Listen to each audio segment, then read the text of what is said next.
if it's all right, I'll just refer to you as Pat, Dr. Pat. Not to Yep. disrespect the PhD, No, that's but fine. my dad is also a doctor of non-medicine things. So I understand it's hard earned. So the title is obviously is You still earned by call you him with time. Dad, right? Oh yeah, I'd call him Dad. He only makes me call him Doctor Dad when he gets mad at me.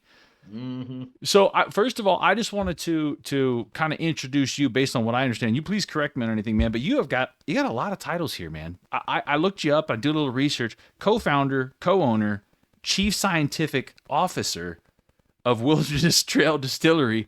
That's a mouthful, man. That's a lot of responsibility. It sounds impressive. Do you got it all on a business card? No. Yeah, I do have a business card, but it's pretty simple. It says Pat Heist and I think Wilderness Trail on it. Well, I'm pretty impressed after looking into a little bit of your history, and one of the reasons why I really wanted to talk to you is I also, I see you got a little bit of music background and a science background. I also too come from a music and science background. I did music in college, and I'm really curious about in general with whiskey the differences of science versus nature. You've got the science and the terroir, and we actually, when we went out to Kentucky, I made it a point to try and go to some of the very advanced scientific with the labs and the centrifuges and all that, and the big glass rick houses. I'm sure you know which one I'm talking about, and also go out to the old traditional.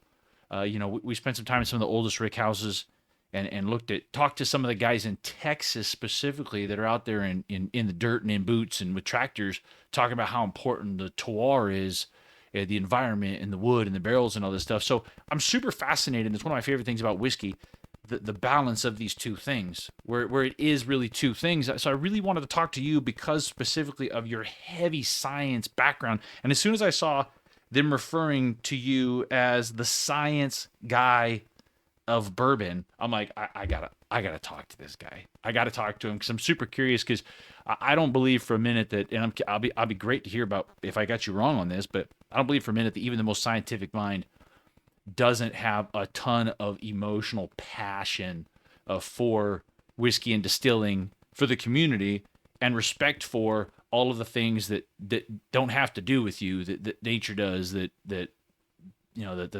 environment does, the barrels do, and all that stuff. So the first thing I wanted to find out from you, if you don't mind me asking, is you were a medical microbiology professor. Was that specifically what area of microbiology were you studying? I'm interested in the pivot.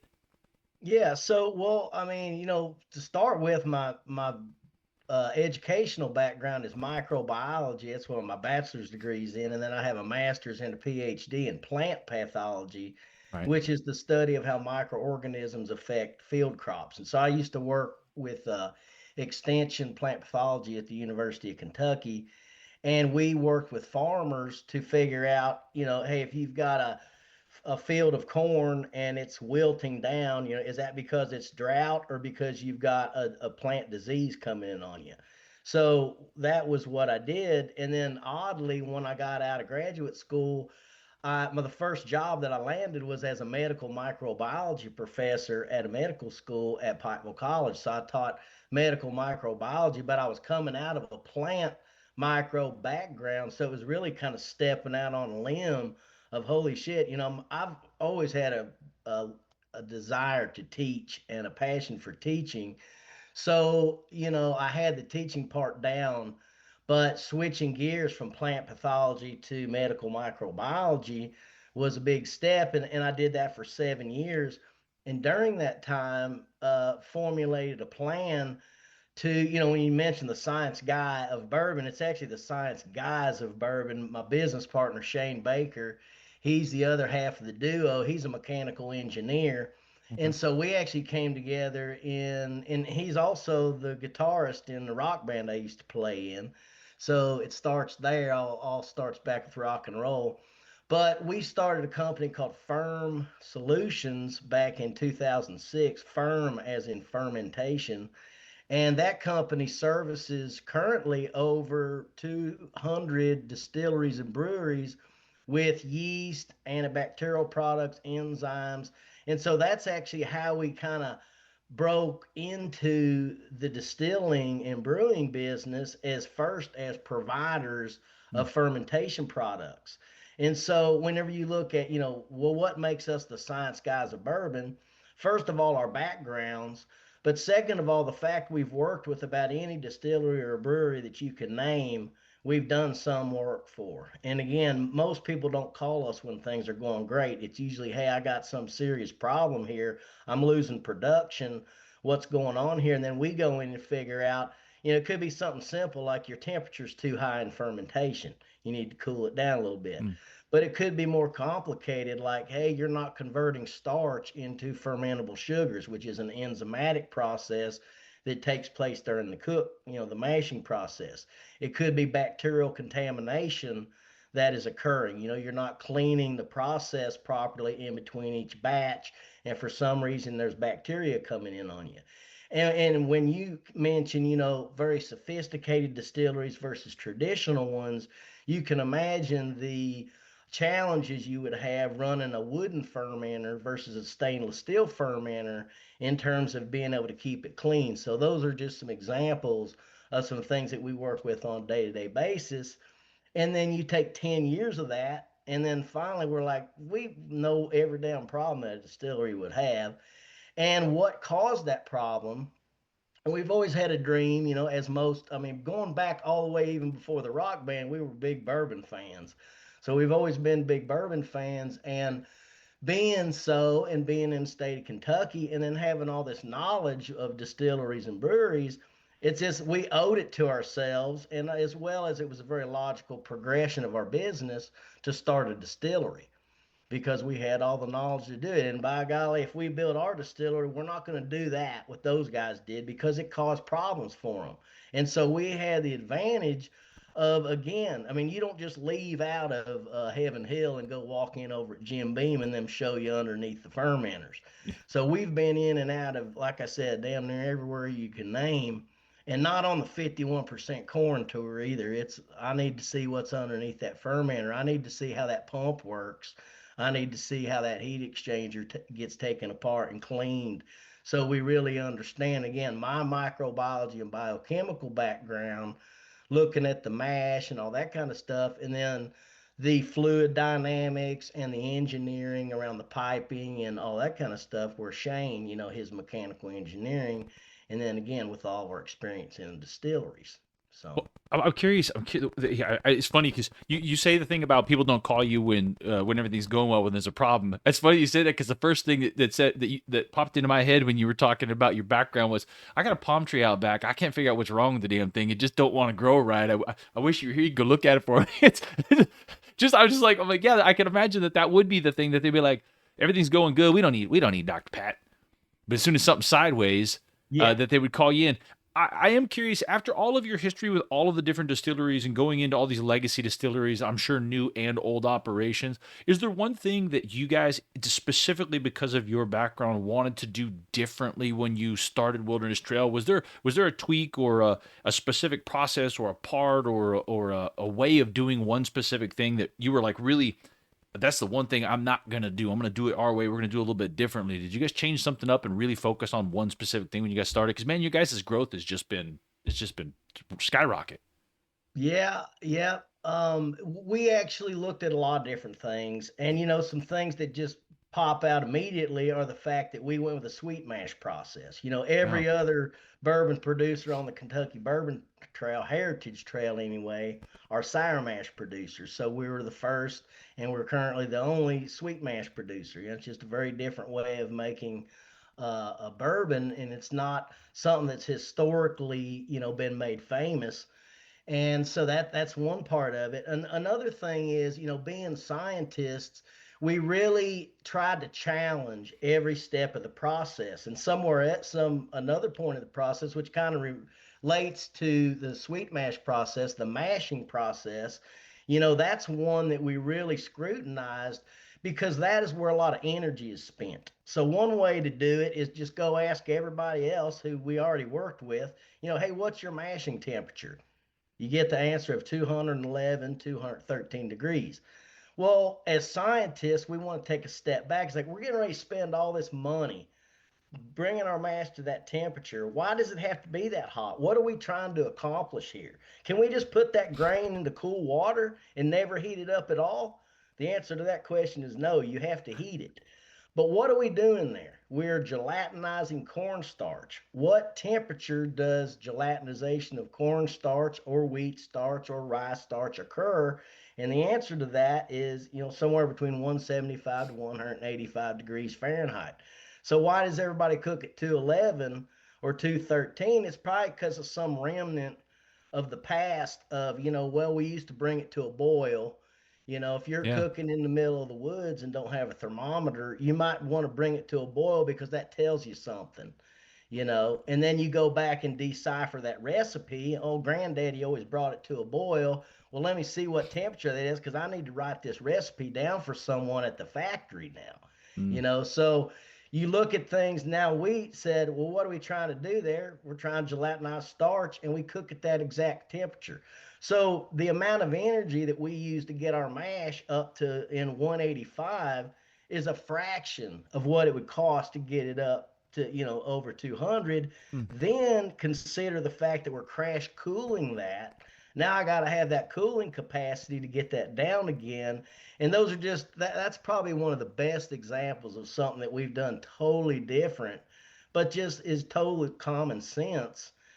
But it may not be common sense if you weren't a scientist and could really look and dig into the literature, as opposed to just asking, hey, what do you do? I love that bourbon, I'm going to do it just like what they do. Well, I can make that same bourbon flavor, but I just don't have to use all that energy. And there's other reasons why you using all that energy could be detrimental. Breaking down protein in the grain, I take protein that the yeast don't really have access to. It's too large of a structure, just like starch. If you don't break starch into sugar, the yeast can't use it. If I don't break protein down, the yeast can't use it. Well, if I apply high heat to my grain, break that protein down into individual amino acids, now the yeast can use those, and I start making things like ethyl carbamate, for example, which is regulated in whiskey going over to the European Union. Oh, So okay.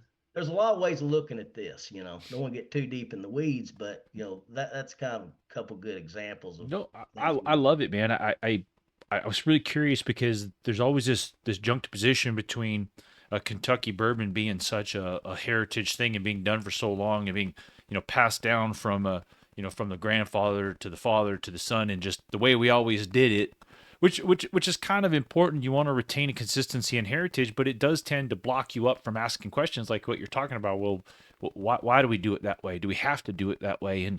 And sometimes it's important, I think, for someone like yourself to come along and shake it up a little bit and ask that question, because sometimes, like you just explained, you get an answer that increases in efficiency, creates a new solution to something that nobody was even asking the question. I mean, I guess it's really important. I mean, because bourbon and whiskey in the United States seems to be a combination of retaining the heritage of this incredible thing that's so foundational to the American story, but also making room to allow for experimentation and growth and new things.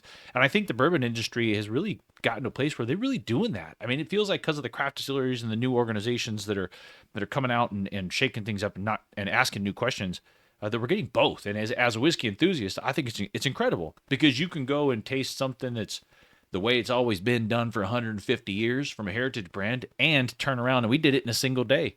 Went to a place where where they get the centrifuge spinning in the thing, and they got little digital readouts, everything, and they're talking. You probably understand everything that's on the screen. I wouldn't, but the other question that I wanted to ask you is you brought up the sweet mash versus the sour mash, and I thought that was really interesting. I wanted to ask you about that because my understanding is that sweet mash is a little tougher. That there's some more traps there, and part of the reason they use sour mash is for consistent batching, and that by using sweet mash, and I'd be curious to hear why you see the advantage of sweet mash, because my understanding is that sweet mash has got a lot of traps and disadvantages and difficulties, and that I'd love to have you clear that up a little bit because I'm still a little fuzzy on exactly what that is.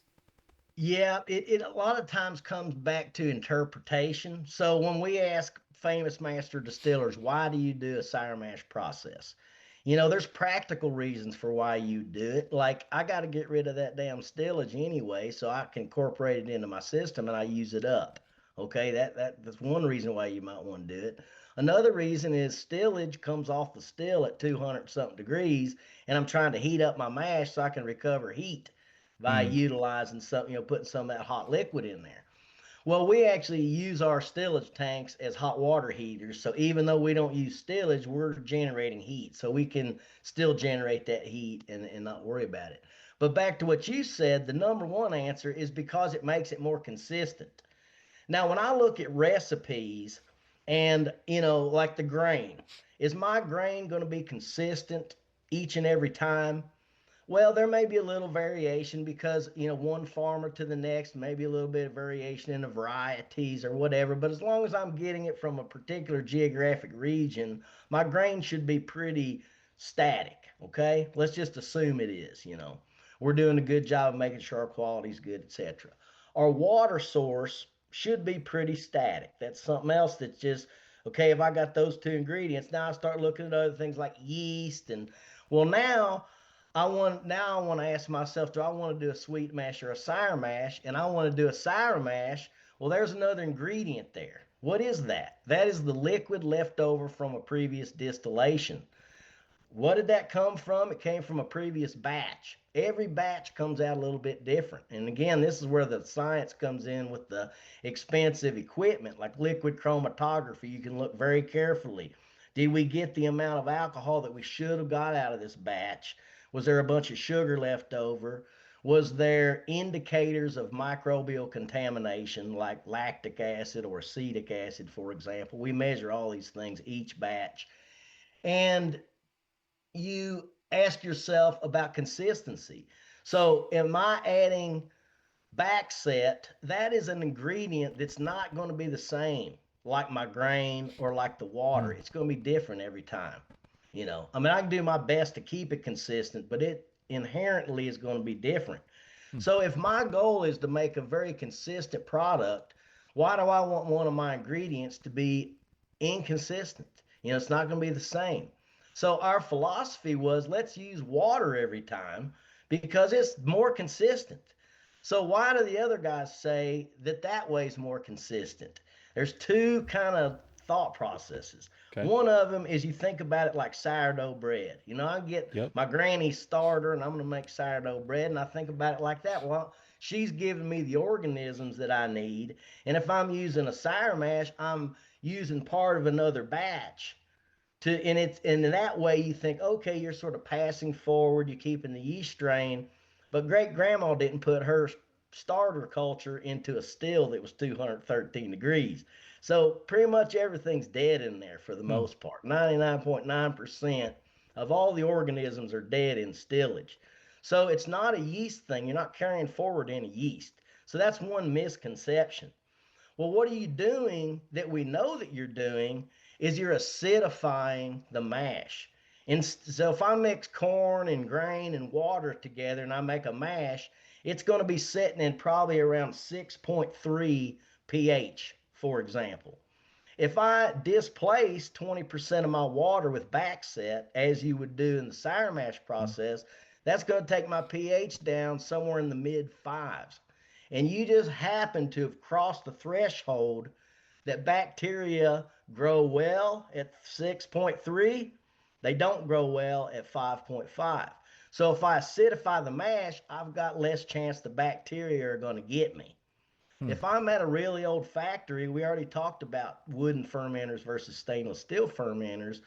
You're just already got the background pressure. You're going to get ate up if you don't acidify the mash. So in that respect, yes, it makes it more consistent if I do a Okay. sour mash. But how do we control bacterial contamination? We're the science guys of bourbon, man.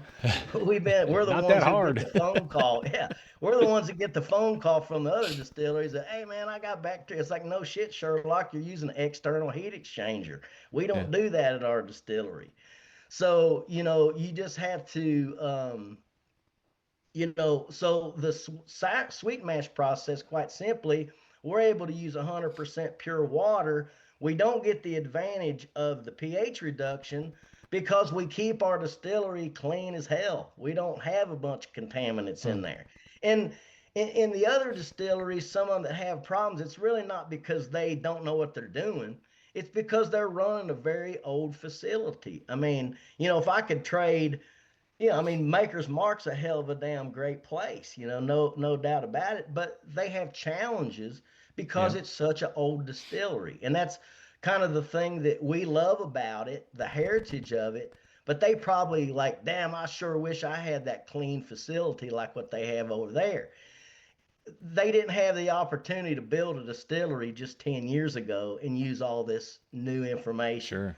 That's an old distillery. There's nothing that's going to change about that. So you got to make the best out of it. And that's comes down to why sour mash is more consistent if you're running a distillery with high bacterial pressure, but not Wilderness Trail.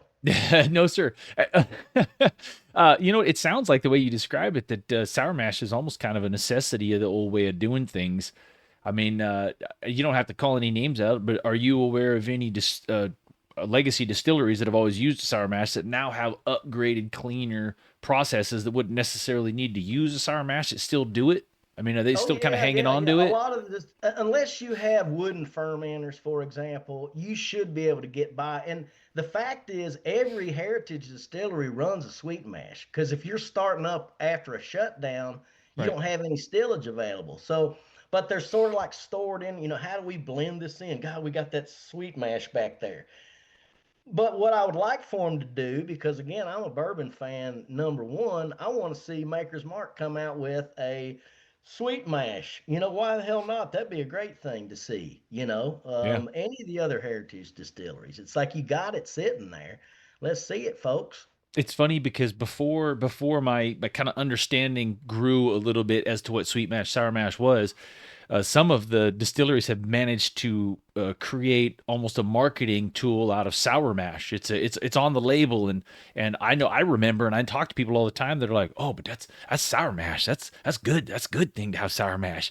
It's like, and then you kind of start to realize it's not necessarily. I mean, it could be. It depends on a lot of other things too. But hey, so while we're talking here, I'm gonna try. I do want to ask you though, because I did want to get a chance to get into these. I'm a big weeded bourbon fan, but as the guy who's making these things happen, what do you think Start is the with the best? wheat. Go wheat first. Yep. Oh, see, Yep. so you Definitely. and You got them in the right order there. you and I are Yep. gonna be friends here, Pat. Because I'm Mhm. man, I'm so glad that the cast strength wheat survived. I lost the rye, man, the high rye, but that's okay. Cast strength wheat is one of those things I always look forward to. Uh, just I don't know what it is, man. It's just something that just sings to my palate, and Yeah. I'm always excited about a new cast strength wheat. So I'm super excited to get into that. But I wanted to. We don't have to do all of these, man. I just wanted to kind of get an idea here from you, because my understanding is you have your own proprietary yeast that that you invented or you created, or I don't know what the proper term. I guess created is the Well, proper term. you don't really invent living Yeah. organisms. We found these organisms at different places. Some of the yeast strains that we use, we conveniently found them at some of the distilleries we happen to be visiting. Okay. My beard's not as long as it was just a few short months ago, but an extra 6 inches on the beard is an interesting tool to acquire yeast out of a fermenter. Now Was let me it? smell inside of that fermenter there. Oh my goodness, my beard dipped down into the mash. Well, Let hang me. on to that. That's right. So I'm not going to put you on spot about your beard care, but the comedians that my group of followers is, there were a lot of questions about beard care. oh yeah. Well, because the picture that I had for you when I posted it to say that we were going to be talking was, I think you had the much longer beard. So a Oh lot of yeah. beard care questions. We're going to talk about that. I'll save that for another time. hmm Yep. Well, hey, so, an interesting segue from what we were talking about. The acidification of the mash to do a sour mash versus our lack of acidification in the sweet mash process. It actually results in different pH dynamics during fermentation, but also in the distillate. The distillate has a different pH. And so, because it was fermented at a more basic, acidity level. And so you're drinking this at 100 proof right now. What's your opinion on? I mean, you've probably got all kinds of flavor notes and different things, but what's your opinion on how does it drink for a 100 proofer Listen, this versus? is first of all, this is fantastic. This is your guys' primary shelf regular. Yes, that's right. Listen, That's what you can expect to get at the shelf for our bottle and bond wheat. And our bottle and bond is kind of our We don't do a 90 proof. We don't do right now. Our bottle and bond is kind of our standard Thank you for that. offering. Hmm. Hmm. No, I appreciate a barrel proof. I appreciate a high proof, even into the real high proof stuff. But if I'm being honest, on a regular basis, what I find myself reaching for when I'm not trying to pick out any nosing notes or talk to anybody about it, I'm just drinking. This is perfect. I like something right around that 100 proof. This drink's so easy. I mean, you could convince me that was a lot lower proof. And I tell you what I'm noticing is it drinks very clean. It's very crisp. It's bright. I mean, this is really really good. This is better. This is my bad. This is better than what I expected it to be, Pat. And I'm not just saying that because you're on here. Uh, I actually like that a lot. It's just sweet and easy and bright. It's got just a little tiny bit of warmth to it, but I wouldn't even say it's got much of a hug. Well, something else I'll tell you about that mini set is those came out of single barrels. So those are just single barrels that were proofed down to bottling bond. So, kind of going back to the confidence of Wilderness Trail, always our single barrels are going to be great, but a lot of times you get brands that the single barrels are great, but when you go reach for the day-to-day product on the shelf, it's different or it's not as Agreed. good. Agreed. And let me tell you, Wilderness Trail, when I do tastings, and I just did a premier drams at Jack Rose last weekend in DC, and the bottles that I took were barrel picks I picked up at a store on the way there. It's just that's the confidence level that I've got. And let me tell you, they were a hit of the day. And again, people were like, Where'd you get those? What kind? And I was like, man, I went down to the store down there by Safeway and I picked them up and brought them in. I mean, it's just that's the one thing about our brand is you got high level of confidence. Well, Um, Well, I gotta imagine that as a scientist, that and a bourbon enthusiast, that when you're making something that just short of right is not going to be right for you. That it's got to be right. It's got to be. There's no sense of good enough. So I knew that these were going to be good because I just think as a scientific mind, and also you being a whiskey enthusiast, that this was going to be exactly what you wanted it to be, what you intended it to be. And if it wasn't what you intended to be, you're going to scientifically go back through and find out where that was missing until that, a scientific formula. We've seen them all on the wall. You get one little thing wrong and the whole damn thing is wrong. But you, as a scientific mind, are uniquely trained to be able to go back and find that little thing that's made something not quite right. I mean, it's got to explain why your guys' growth has been so incredible. I mean, I understand, and you brag on yourself a little bit, but I understand you guys are the 18th largest bourbon producer in the world. that's probably about right. We did the math That's at one point in time, and we calculated up to 14th.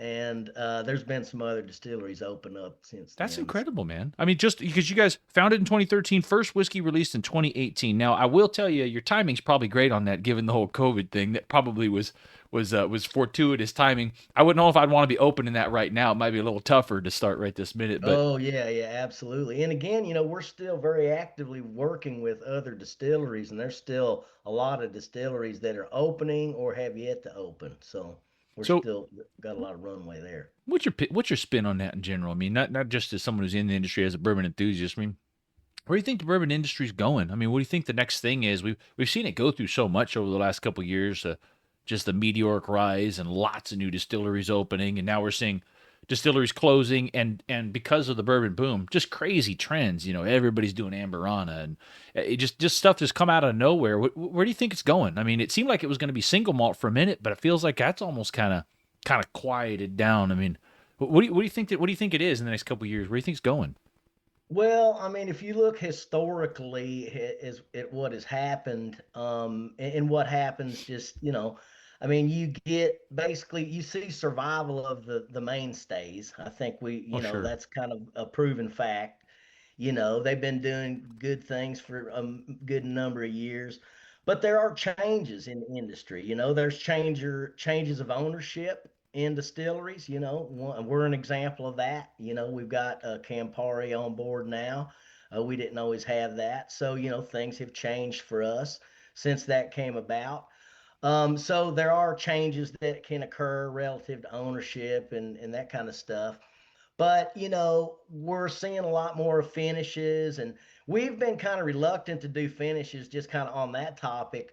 When we first started seeing brands doing finishes, a lot of it, and again, this is because we see behind the scenes, a lot of it was like, holy crap, man, I bought 500 barrels of this 10-year-old whiskey and doesn't taste right.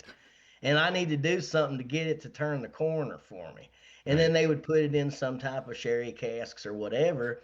And around that same time is when Lincoln Henderson, who was a good friend of ours, he came by and he was doing the whole Angels Envy thing, and they were very successful. That's probably one of the first brands that was very successful at doing cask finishes and advertised cask finishes. But still, yeah, around that same time, a lot of other people that were doing cask finishes was to take something that wasn't right and somehow make it to where it was bottleable. Yeah. And so that was kind of in our minds.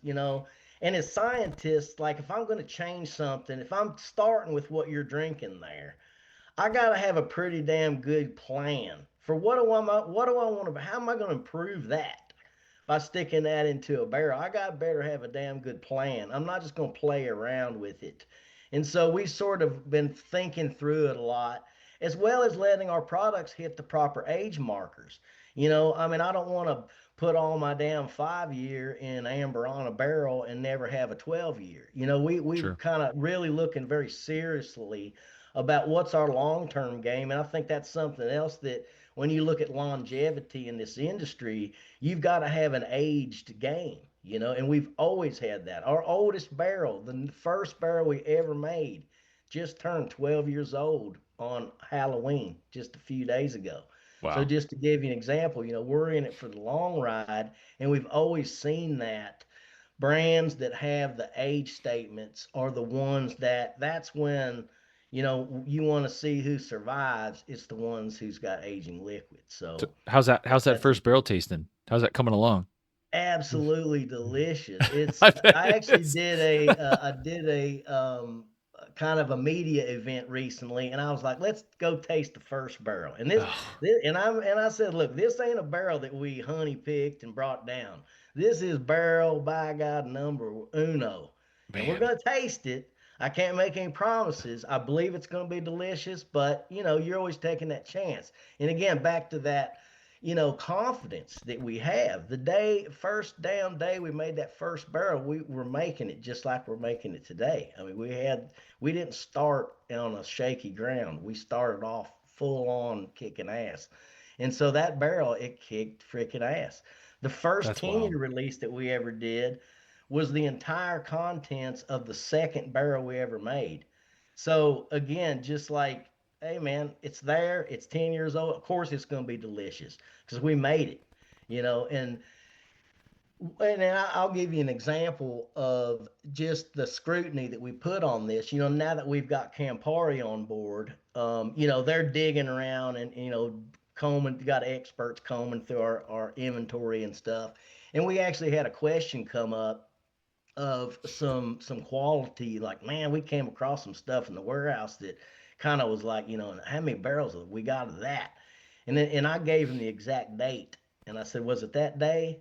And they're like, yeah, it was. And they're like, how'd you know? I said, because that's the only damn day I know of that we ever had a problem. And we fixed it by the end of the day, and we were running great by the next day.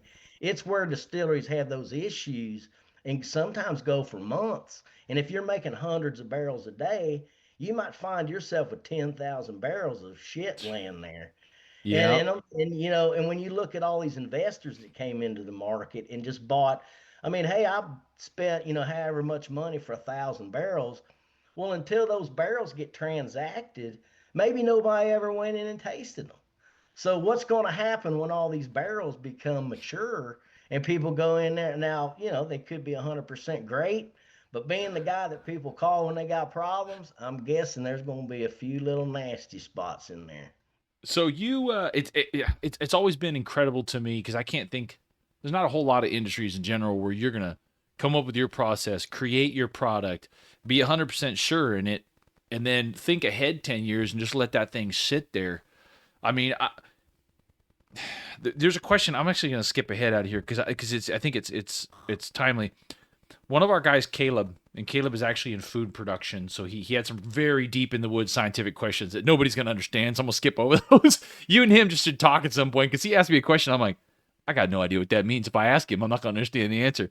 Have But him send me an email. I will. I'll tell him to do that because you guys probably have a really really interesting conversation.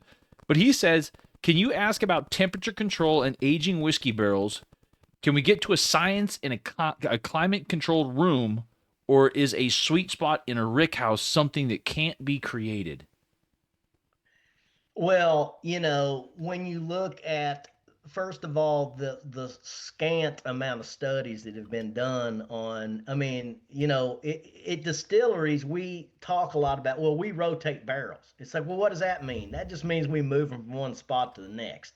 Yeah. There's really not a, we start on number 6, position 1, we move to 2, No. position 14 in the middle. There's really not that. I mean, really what I've seen, a lot of distilleries that, advertise that they move barrels around, it's like, hey, we got a 2-week shutdown. What the hell's our barrel crew going to do during that time? Hey, move A to B, B to C, and G to F. Busy work. So sometimes it's not really that there's a sophisticated plan, but most, I think, bourbon producers and whiskey producers, they know that, hey, if I've got a barrel that's sitting on the top floor, Yeah. starting about year number 4, I need to be tasting that and either figuring, is it ready to go into the bottle or do I need to move it to a safer location? Or if I have a barrel that I know is going to age for 10 years, maybe I'll purposely put that in the center on the bottom. So really, there's a lack of information to where we can say this is the exact spot, because if you put a barrel that's got bad distillate for whatever reason in the best damn spot in the warehouse, it's not going to make that whiskey good. So Sure. you got to start with great whiskey and then just kind of, I mean, and where we're a new distillery, I mean, we've got 17 warehouses and we've only got data on bourbon coming out of 3 of those so far. Mm. So I mean, we have good reason to believe that we're going to have good luck coming out of all those, but we've got different dynamics. One's a 2,200 barrel house, one's a 10,000 barrel house. We've got like 13 or 14 24,000 barrel houses.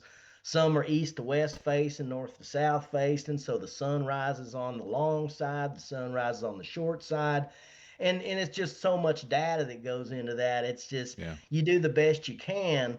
And then also we're moving barrels around like, okay, these are probably going to be bottled within the next half year. Let's go ahead and move those to a warehouse that where we actually pull from for bottling. So there's just so much movement going on at distilleries that's like, I can say these barrels got moved around, but I'm not keeping track of every aspect of the climate and everything that went along with it. And so Sure. therefore, to answer the question, it's very, very difficult. That's a tough game there. So do you so as a scientific mind who wants to do something a very specific way, and you're putting that distillate in the barrel in exactly the way that you want to, and I feel like it's fair to say that you can control the process Oh yeah. until it gets to the barrel. Yes. How do you feel about that when you put that in the barrel and you put that in the rick house? Mother Nature going to do what she wants to, and you got no control over that. I mean, maybe you can move things around a little bit, but Yeah. is that something that, as a bourbon enthusiast, as a producer, that you appreciate that part that the terroir plays, that nature plays, or is this something that sometimes can be frustrating to you because you made this thing and then now Mother Nature going to be out there messing with it, and you don't know Yeah. what it's going to do until you try that barrel 5, 6, 7 years from now? Yeah, well, a good scientist, which I try to be, shouldn't really get frustrated because the whole art of science is really just what's the truth of the situation. We Okay. have our best stab at what we believe to be the truth today, but as a scientist, you have to be open to for that opinion to change as you gain more information. So, it's really hard to say that, whenever we put a barrel in this exact location that, I mean, because we've got evaporative loss to worry about. We've got, the chemical Mm-hmm. reactions that are occurring. What about if I have the same exact distillate? I put it in a barrel that goes into the warehouse in November, its first 6 months are cold, versus a barrel that goes in the warehouse in May, its first 6 months are hot. So tell Okay. me those two barrels aren't going to be totally different after 6 months. The first one won't have changed much except for color because there hadn't been much chemical reaction. So again, we got to really look. And then what about a barrel that spent its first 1 month, warm and then got cold. I mean, so Yeah. many dynamics. And for these reasons, back to consistency, when we bottle our products, we try to do some in the beginning of the year, some in the middle of the where we've got four very distinct seasons.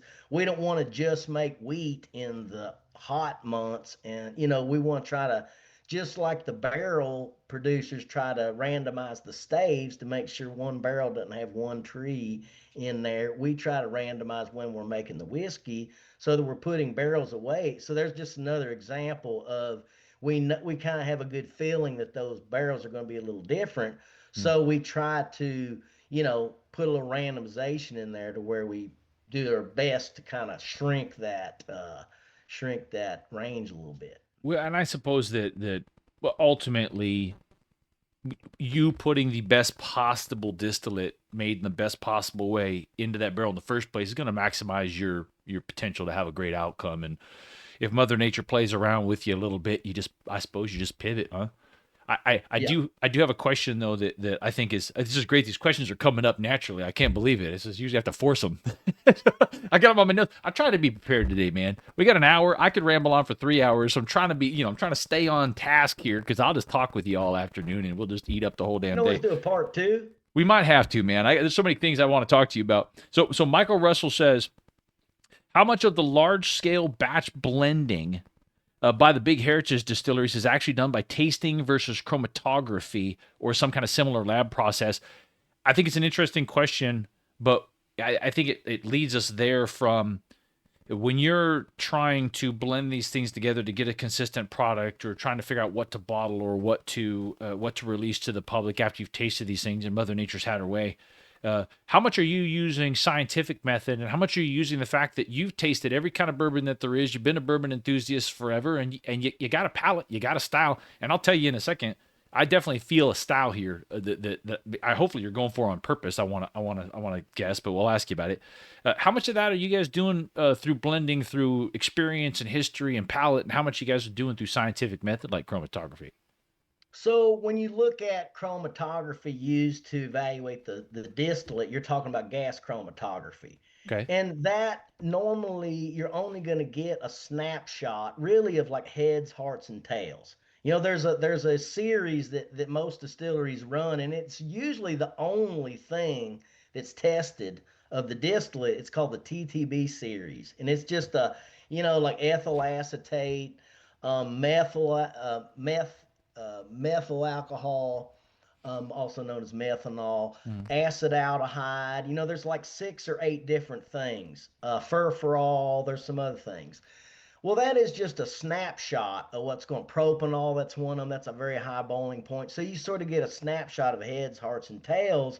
And what you can really use that for is to see if your distillation's coming out right. Like if I've got way the hell more methanol, then maybe I'm not cutting my heads right, you know. But it doesn't really list out the 2,200 chemicals that we know that exist in bourbon.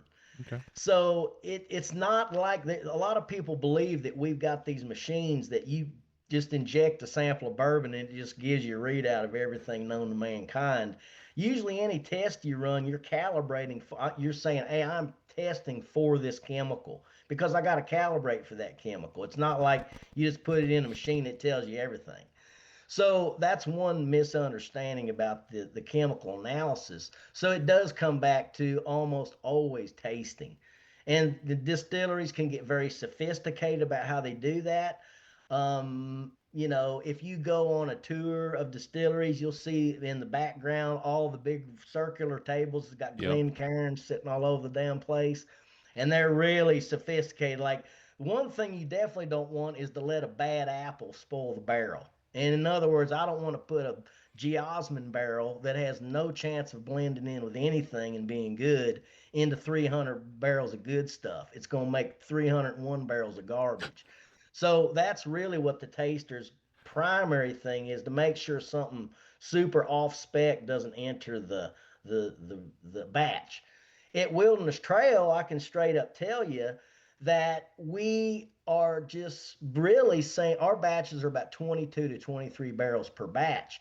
And we're just basically saying, are these 22 barrels good? Because if they're good, they're going to make a damn good batch. That's just simply I it. love And it. we're not sitting here a little of this and a little I, bit of that. And I love I it, man. mean, it's just, and we're not also trying to sneak in garbage to blend in to get rid of it. Yeah. We got customers that buy cleaning supplies and things like that. If there's a bad barrel that needs to go somewhere, we'll find a different home for A it. little hand So sanitizer. yeah, exactly. Well, and some of it, that's just the way. I mean, there are barrels that'll make great distillate god awful. You don't want to get too many of those, but there will be one every now and then. Sure. You know, every now and then you'll get a barrel that's not even charred. And you taste it 8 years later, and it's like, God damn, this thing ain't even got any color to it. What happened? So I I'd be mean, curious to taste one of those. I'd be curious to taste something that got stuck in a non-charred barrel for 10 years. I'm sure it's probably different. very toasty. I bet. Well, listen, I did notice after tasting these, I wanted to say, and I'm looking over my shoulder here at your mash bill, that you're even using a 56% rye, a mash bill in your rye.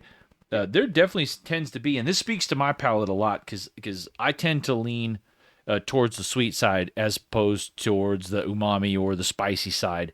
And I feel like all three of these kind of lean just a little bit sweet. Even your rye that's got the 33% corn is a bit of a sweeter. I was just trying some Maryland ryes that are real fruit forward, and this isn't quite that, but it's definitely got a nice sweetness to it. I mean, you still got your Yeah. spices in there, but these are all so easy to drink, Pat. I mean, I could see any one of these being your reach for every day bottle of whiskey because the proof is good, the tasting experience, they're flavorful and tasty. They're sweet in a way that I like. There's definitely some spice in there, but I like that sweetness. I mean, how old do you say on average these are probably around? Because I know they're not age stated, but Well, how because I know that particular, we've only ever done one run of minis, and it was like oh one barrel of each of those, and we've still got minis for days. So I can say that those are sitting right at like 4.5 years old. So I think that's another remarkable thing about Wilderness Trail is you're going to get a great product at that 4.5 to 5.5 year mark. yeah, very Something solid. else that I'll mention about the Weeder and the high-rye bourbon there, which are 64% corn, 24% either wheat or rye, and then Right. 12% malted barley, is that's a great example of a Weeder next to a rye bourbon that is exactly the same, except one's got wheat and one's got rye. So, educationally, that's a great combo for educational purposes, a flight or whatever. And then the other thing I wanted to mention relative to your comments about the rye whiskey, that's a 56 rye, 33 corn, 11% malted barley. And one of the things that I love about our rye, I think our rye is the best damn rye in the world. I mean, It's just simple delicious, as man. that. And one of the things that I love about our rye is we go into the barrel at 105 proof. So Really? we're coming out at 106, 108. And to get it to what you're drinking there, 100 proof, takes a splash of water. Yeah. So whereas a rye whiskey that goes into the barrel at 125 comes out at 136 and gets bottled at 80 or 90, why do people not like rye whiskeys? That's the question. It's like I know why they don't, and that's why when we made ours, it's like I'll make one that people will like, and that's one of the big problems with rye. They're over diluted, and you just lose all that excellent complexity. And so that's another very important thing about ours being bottle and bond. And even our bourbons are barreled at 110, usually come out between 113 to 118. What's that barrel proof there sitting at? The one you got there. This one here is 116 for that Okay, waiter. so that would have went in at 110 and that came out at 116. So again, we're also thinking of this. What proof do we like to drink in barrel strength? Hazmat's interesting, for its own reasons, but there's a lot of chemistry that goes on, and there's a lot of considerations in the barrel of what chemicals are water soluble versus Mm, in the barrel, in the wood that you're trying to extract. What's water soluble versus alcohol soluble, and actually having that right balance, not just let's put in as much alcohol as we can so we can save money on barrels. Let's really look at the chemistry of it and again, when you're only making one barrel a day, which is how much we were making when we started, we didn't think that well, that's extra $50 for the barrel, yeah. Yeah, It didn't matter. Ain't gonna make it. Ain't gonna yeah, make the paychecks. exactly. It's interesting though. Why? I mean, 105. Not only the 105 barrel entry proof, but the 56% rye. It's kind of a unique rye percentage. I mean, why 56, man? Why not 51 or 57 or? Um, well, that's just you got to land somewhere, you Yeah, know. I mean, so I think Woodford's got a 55% rye. So if you I want to think you're try a right. rye that's very damn close to that, but tastes completely different, that's kind of another little educational tool that you can look at. But it's just you got to land somewhere. And when we were coming up with these. Shane, his grandmother used to work for the Kentucky River Distillery and then retired from Stitzel Weller. So a lot of their Oh, famous cool. recipes were weeders, and we kind of look back at some old archival documentation that she had. She used to be the controller. I Oh, mean, she wow. started working there when she was 14 years old, not at Stitzel Weller, but at Kentucky River Distilling, and then got bought out, or I can't remember exactly how she ended up at Shively at the Stitzel Weller distillery, but that's where she retired from in her 60s. So she was 50 years in the industry. I love that old Stitzel-Weller distillery. It's one of the ones we went to go look at. It's just cool the heritage to walk out and sit in that gazebo and look back at that distillery. I mean, it's a lot of years of heritage, man. A lot of history and a lot of names we all recognize for sure. But man, I will give it to you. I do love the what you said about the wheat versus the rye and tasting those two next to each other. And I'll agree with you 100% on the hazmat thing. Super interesting as a whiskey enthusiast. I love to try them, but I don't reach for them. I don't drink them. And the most we've ever poured out of any hazmat bottle I sit in here is when people come over, to get it, let them taste a little try of it. But I'm not sitting on my couch on a Friday night drinking a hazmat. There's no, it's just Now, not going to happen. I do now want to. on that barrel pick there should be some other information on the side of it. There is What yeast strain is it list? FP1. Okay, interesting. So you know So exactly what that is.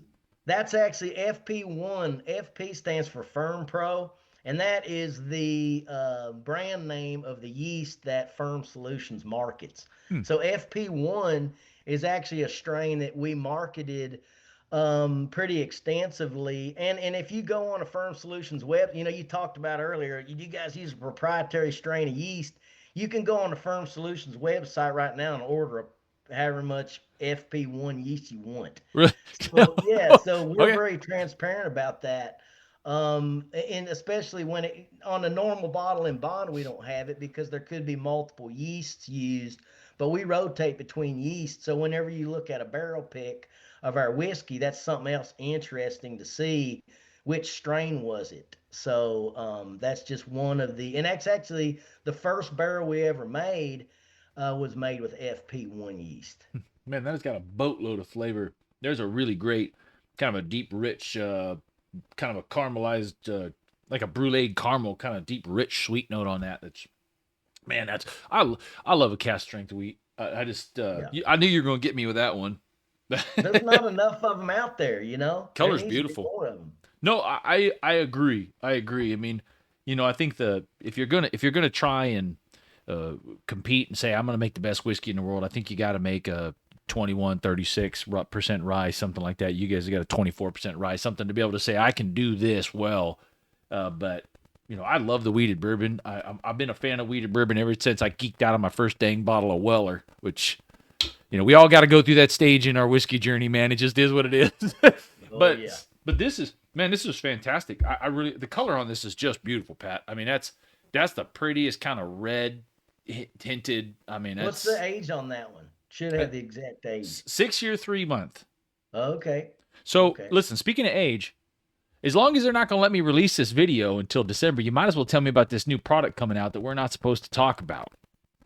Well, I mean, we have been a little shy on releasing barrel picks six 6 years, so we're getting ready to start releasing barrel picks at 6 year plus, All and right. then we've also got another 10 year release coming up. Okay, that must be what we're not supposed to talk about. Yeah, there's always some top secret agenda. That's all right. I promise that I will not. I won't put this video out till after it's common knowledge. But I gotta know, man. I got a whiskey geek Oh out. yeah, So you guys gonna put out a that's 10 year? I would be. Listen, not that this bottle needs to be older because I think that's a bit of a misconception. I think there is a sweet spot in the 7, 8, 9, 10 year range for bourbon in general. But I've tasted some damn good younger whiskeys. It's a great bottle of whiskey. I don't know what the price on this is. I forgot to look that up, but that's a delicious bottle of whiskey, and I think it'll change and it could get better at 8 years, 9 years. But I don't think you'd necessarily need to have an older one. I'd be perfectly happy with this 6 year one right here. I mean, Yeah, yeah, yeah. it's And if you delicious. see a barrel pick of our, as well as a bottle in bond, you're always going can be confident about our products.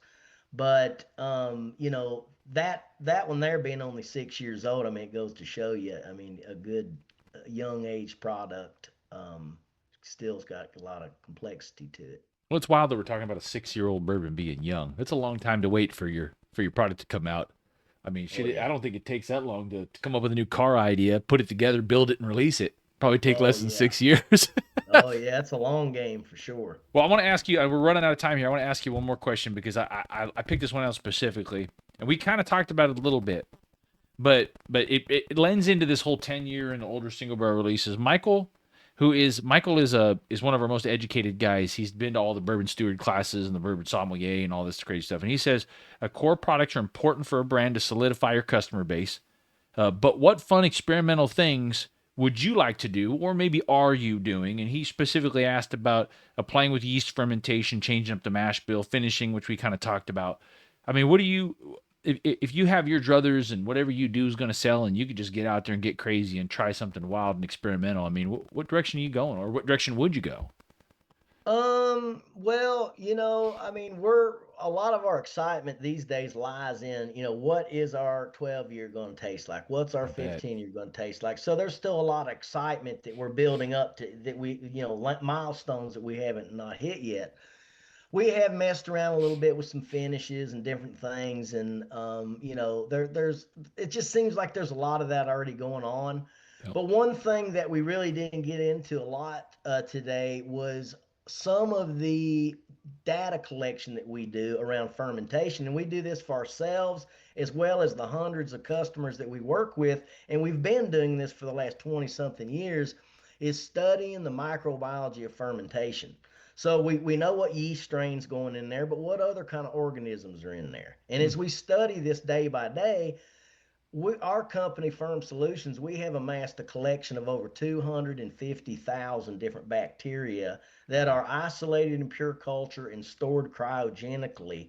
And if you want to crack the flavor code on some of the most famous bourbons and scotches in the world, you want to look at the microbiology of those distilleries.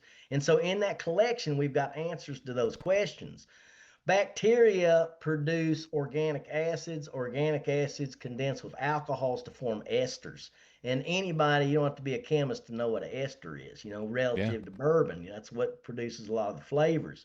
So I think that one of the most exciting aspects in the future is using this bacteria collection to sort of like a sour mash producer would bring forward back set from a previous batch, but maybe we create a back set like component with a very specific organism that we've studied. We know exactly what it produces.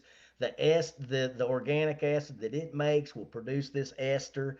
And then we sort of kind of customize our batches based on using sort of a formulated sour Mm. mash from organisms that we've studied in depth. And I think that's one thing that we're getting closer and closer to.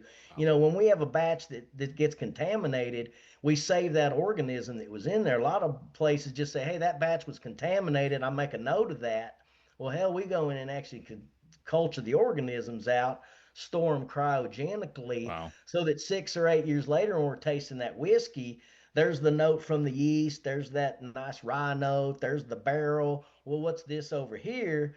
I got to have that bacteria saved if I'm going to link it to that flavor. And over the years, we've linked certain contaminants with certain flavors, and I think that is something that's going to come up in the future of being kind of a designer Wow. uh, method of making whiskey. So my thought was maybe you're going to become the crisper of bourbon, but I want to know. Here's what I want to know: will you at someday be able to take an old dusty bottle off a shelf and Jurassic Park style recreate that based on chemical analysis and this and all of this data that you've collected? Do you think you're going to be able to bring back from the dead a late 1800s, something like that? Do you think that's going to be possible at some point in the future?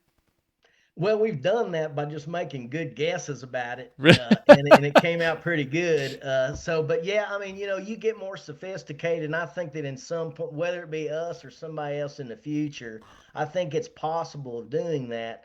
There's just a lot of very sophisticated methodologies, and we have identified 2,200 different chemicals in bourbon. But that's based on the methodologies that we have and the sensitivities of those methodologies. There's probably another 1,000 chemicals in there that we taste, but they're below the threshold of what we can actually measure using current Mm. technology. So there's still a lot of mystery in it and a lot of ways for us to go to figure out what's the real truth.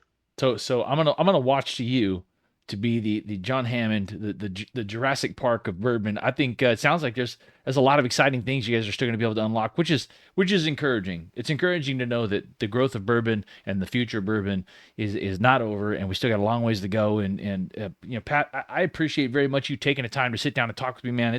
It's been incredibly interesting. I love you are a very knowledgeable cat, and I love that, man. And I'm definitely going to be paying way more attention to what you're doing over at Wilderness Trail because I really want to see where you take this thing from the scientific approach, as the legacy distilleries try to continue to do what they've done for 150 years or more. We see what you do. Looking forward to the future just as much as you're paying attention to what's been in the past. So, man, fantastic. I really am. I'm pleasantly surprised, man. Thanks for taking the time to sit down and talk with me. And I think at some point we probably should do part two at some point in the future. Yeah. Yep. Just let me know. I'm ready to go. All right, Pat. Thanks for taking the time out, man. I appreciate it a ton. Yeah, have your buddy hit me up on email. I'm happy to answer his questions. I will absolutely do that because you guys can just go into the weeds Hmm. way over my head. All right, Pat. Thank you very much, man. Good luck today. Have a good week, good weekend. All right. Take Thank you, care. brother. Yes, sir.